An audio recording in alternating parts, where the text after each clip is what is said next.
Hi everybody. I hope this works. I'm trying something new with the tripod here. Let's see if this works. Anyway, I want to talk about, you know, what's that? Homesickness. And particularly the idealization of home, it's the grocery man. See that way down there? This is Yui, Japan. My friend Masumi will recognize this. See that big van up there? That's the grocery van that goes around. There's not really any convenient supermarkets right here, so they just come around in the van like that. Anyway, Masumi, if she sees this, I'm making this video specifically due to a comment that she said. If she sees this, she'll probably, you know, maybe make her put a lump in her throat, maybe make her feel a little homesick, these kind of things. Likewise for me, when I see images of my hometown, Santa Barbara, California, or anything from the States for that matter.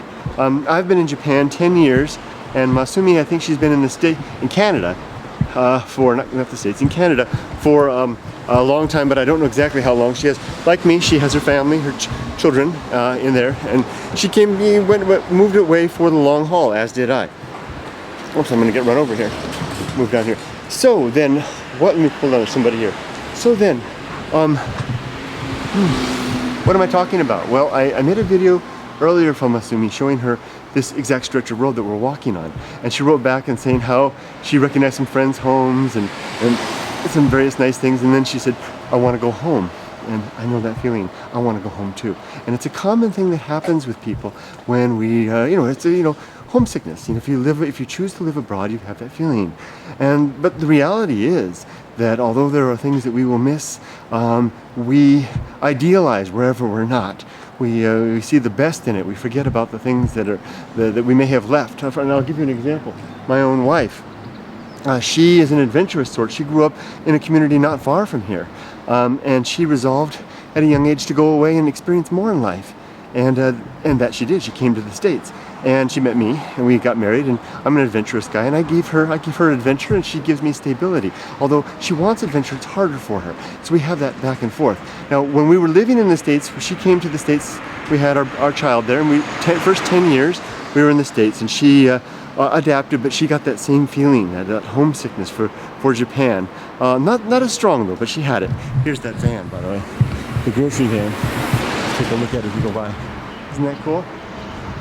It's got all the groceries.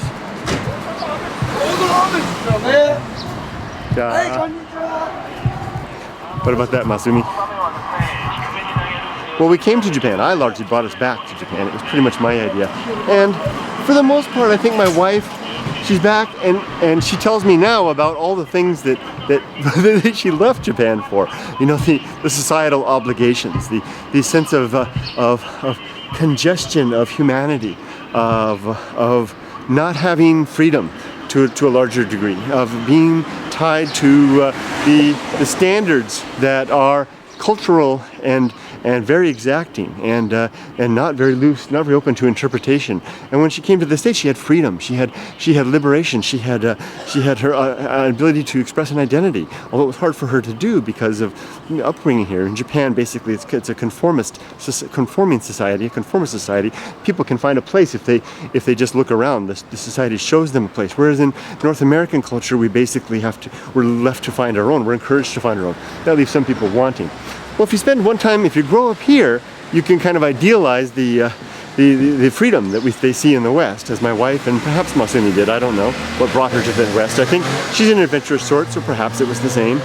But then when they're there for very long, back in North America for very long, they may come to miss the bonding, the connections that they had here, that they grew up here, that they took more for granted when they were living here. Likewise for me, when I was living in the States, although I'm a freedom-loving guy, I long for the sense of stability that I enjoy here in Japan.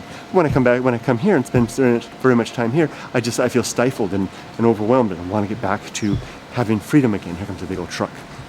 So the point is that wherever we are, we will likely idealize what we don't have, and though we will generally miss things about it, we have to remember that there are reality. There is a more poignant reality in every location, in every circumstance in life, that we can sometimes forget that when we're choosing where we're going to live, we should try to take into consideration as many of those points as possible. I know I want to go back to the States. I've been in Japan 10 years. I know I want to go back. But as soon as I get back, I know just how much I'll miss it. Let's go down this alley. I love walking down Yui alleys. I know just how much I'll miss Japan. The comfort, the interest. Look at the shrine there. The charm, the politeness, the beauty of this country, the weather, the seasons even. California is pretty dull with its 1 or 2 seasons per year. So I'm going to try to exercise a little more. Can I get out here? We're stuck in a dead lane. Exercise a little more consideration in choosing my path. Here we go. Wow, look at this narrow one. Let's go this way. In choosing my path henceforth. I'm going to just share my thoughts for a little bit. Okay, let's go this way now. Take care, everybody. Thanks for joining me in beautiful Yui.